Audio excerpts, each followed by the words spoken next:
আজ মমতাদি পুরো 100-এ 100, 100 কি 100-এ 200, 200 কি 100-এ 500। কোন মুখ্যমন্ত্রী নিজের রাজ্যের মানুষের অধিকার রক্ষায় সুপ্রিম কোর্টে সওয়াল, এবং শুধু সওয়াল নয়, আজ মমতা বন্দ্যোপাধ্যায় মাননীয় মুখ্যমন্ত্রী যা যা পয়েন্ট তুলেছেন, সুপ্রিম কোর্ট সেগুলির মান্যতা দিয়েছেন, গুরুত্ব স্বীকার করেছেন, হস্তক্ষেপ করেছেন, ইলেকশন কমিশনকে নোটিশ ধরিয়েছেন। এগুলো বিরোধীরা দেখুক, এগুলো বিরোধীরা শিখুক।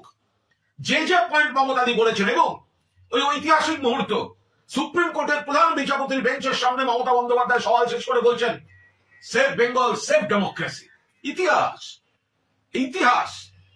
যে কটা পয়েন্ট আজ কি করেছেন supreme court, notice issue. Logical ডিসক্রিপেন্সির নামে এইভাবে হ্যারাস করা যাবে না, একজন বৈধ ভোটারকেও বাদ দেওয়া যাবে না। আর ওই মাইক্রো অবজারভারের নামে যেগুলো হচ্ছে, কিভাবে মাইক্রো অবজারভার অ্যাভয়েড করা যেতে পারে তার পথ খোঁজা শুরু হয়েছে।